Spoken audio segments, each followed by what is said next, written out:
सभी मित्रों को प्रेम भरी राधे राधे। एक बार फिर स्वागत है आप सबका आपके अपने YouTube चैनल मोहनलाल शास्त्री में। और आज फिर एक बार चर्चा करेंगे शक्ति पुत्र जी महाराज के संबंध में, जो योग ऋषि हैं, ब्रह्म ऋषि हैं, अपने आप को सच्चिदानंद का अवतार बताते हैं। मैंने 2 वीडियो डाले उनके संबंध में। तो उनके एक शिष्य हैं, सीधी जिला मध्य प्रदेश से, उनका नाम है सुनील जी सोधिया और वो एक यूट्यूबर हैं, शक्ति पुत्र जी महाराज के शिष्य हैं और उन्होंने मेरे ऊपर वीडियो बनाया है। उनके लिए जवाब देता हूं आज। उनको एक शिकायत है मुझसे। वे कह रहे हैं कि मोहनलाल जी शास्त्री कथा तो यहां करते हैं, भारत में करते हैं, कथा यहां की सुनाते हैं, और जब कोई तर्क लाना हो तो किसी पश्चिम के मनोवैज्ञानिक या विचारक का लाते हैं। तो चलिए सुनील जी, आज हम भारत के एक महापुरुष की वाणी से शुरू करते हैं। आपकी मान लेते हैं। भारत के एक महापुरुष, संसार जिनके नाम से भारत को जानता है, उन महापुरुष का नाम है स्वामी विवेकानंद। तो विवेकानंद जब विश्व भ्रमण पर निकले थे तो रूस में उनकी मुलाकात हुई थी उस सदी के सबसे बड़े ज्ञानी बर्टल रसेल से। तो बर्टल रसेल ने स्वामी विवेकानंद से पूछा था, बहुत बड़ा प्रभावित हुआ बर्टल रसेल। उसने विवेकानंद से पूछा कि आप इतने प्रज्ञा पुरुष हैं, तो मुझे बताएं, धर्म को एक बात में समझाएं कि धर्म क्या है। उसने पूछा था कि what is religion, please explain in 1 sentence. एक बात में बताएं कि धर्म क्या है। तो विवेकानंद ने उससे कहा था कि माय डियर फ्रेंड, एक बात में सुने, living in nature is religion. Vivekananda ने कहा था स्वभाव में जीना धर्म है।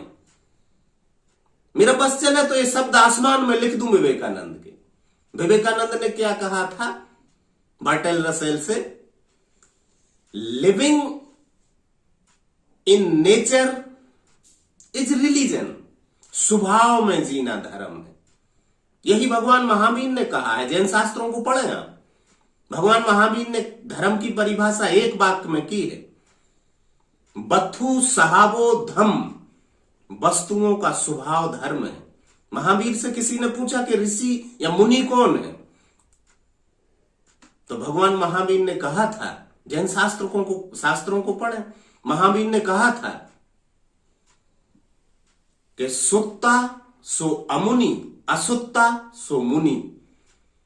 जो अज्ञान की नींद में सो रहा है वो अमुनि, वो जो अज्ञान की नींद से जाग गया वो मुनि। मैंने कहा है कि जिसकी कुंडलिनी जाग जाती है वो मौन को उपलब्ध हो जाता है।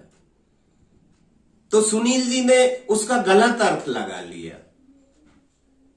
मौन से तात्पर्य गूंगा बहरा नहीं कह रहा हूं मैं कि चुप हो जाएगा, समाज में अन्याय हो रहा, अत्याचार हो रहा है, ऐसा नहीं है। लेकिन अमनी अवस्था को उपलब्ध हो जाता है, मन खो जाता है, कुंडलिनी जाके उस संसार में चली जाती है, सदाशिव से मिल जाती है, सहस्त्रदल कमल खिल जाता है उसका। तो मन कहां बचेगा? मन नहीं रहता, लेकिन मनशक्ति बचती है। आप गौर करना, ऐसा व्यक्ति जब कुछ कार्य करता है समाज हित में, तो वो कार्य द्रोह रहित होते हैं, घृणा रहित होते हैं। वह घृणा से नहीं करता, कुछ करुणा से करता है। उसका व्यक्तिगत विरोध नहीं होता है किसी से, करुणापूर्ण होता है। इसलिए तो कहते हैं रामायण को पढ़े आप तो सैकड़ों जगह लिखा है राम को कि करुणा निधान है वो। प्रेम जब पक जाता है तो भक्ति बन जाता है, और भक्ति जब पक जाती है तो पराभक्ति बन जाती है, और पराभक्ति जब पक जाती है तो वह करुणा बन जाती है, मैत्री बन जाती है। तो वो मैत्री पूर्ण हो जाता है, करुणा पूर्ण हो जाता है, जिसकी कुंडलिनी संसार में चली जाती है। तो आपने सुना होगा कि भगवान राम के हाथ में जो धनुष है उसका नाम है सारंग। सारंग का अर्थ होता है परमात्मा। तो भगवान श्री कृष्ण के हाथ में जो चक्र है उसका नाम है सुदर्शन। सुदर्शन का अर्थ होता है सु अर्थात परमात्मा, वो दर्शन यानी दर्शन करा देता है। जिसको भी वह काटता है उसे परमात्मा के दर्शन करा देता है।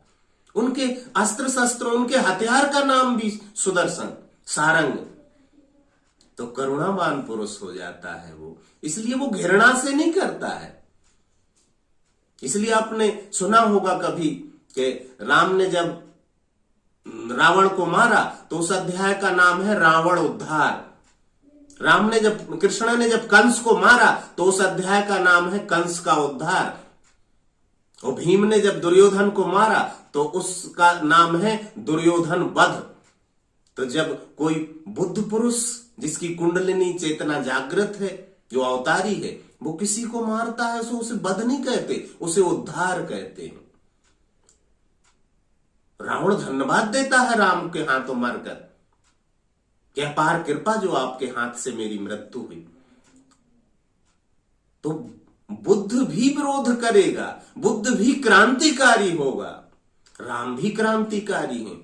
रावण को मारते हैं लेकिन घृणा से नहीं, करुणा से मारते हैं। कृष्ण भी कंस को मारते हैं, किसी पूतना को मार देते हैं, लेकिन व्यक्तिगत विरोध नहीं है उनका, वो करुणापूर्ण है। सुना होगा आपने कि शिशुपाल के 100 गालियां सुनते हैं कृष्ण, लेकिन ये मत समझना कि वे असहिष्णु थे, वे प्रेमपूर्ण थे। उसे मारने में भी उनका प्रेम छलक रहा था, इसलिए तो उन्हें करुणावान कहते हैं।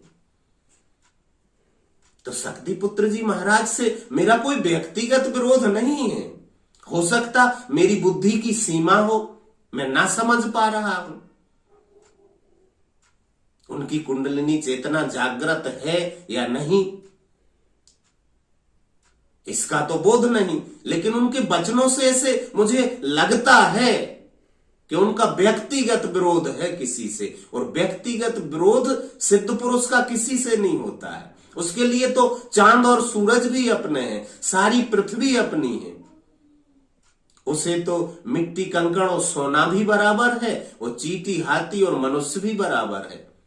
समदृष्टा हो जाता है, समदर्शी हो जाता है। और सुनील जी आपने कहा कि कामनाग्रस्त बनाया किसने है, तो कामनाग्रस्त बनाने वाला कौन है? तो आपसे मेरा निवेदन है कि आप एक बार अष्टावक्र महागीता जरूर पढ़ें। अष्टावक्र महागीता पढ़ें तो आपके सारे संशय छिन्न हो जाएंगे। राजा जनक पूछते हैं अष्टावक्र से कि कथम ज्ञानम वापनोति, कथम वैराग्यम, कथम मुक्तिर भवस्यति, ब्रूहि मम प्रभु। ज्ञान कैसे होता है, वैराग्य कैसे होता है और मुक्ति कैसे होती है, ये मुझे बताएं। अष्टावक्र से जनक पूछ रहे हैं। उस ग्रंथ का नाम है अष्टावक्र महागीता। पृथ्वी की जो अंगुलियों पर गिनी जा सके उन पुस्तकों में से एक पुस्तक है, उसको पढ़ना तो पता चलेगा कि मुमुक्षा कैसे होती है, वैराग्य कैसे होता है। सबसे बड़ा साधन है कि शमशान में जाएं और देखें, तो वैराग होगा कि एक दिन हमें भी यहां आना है।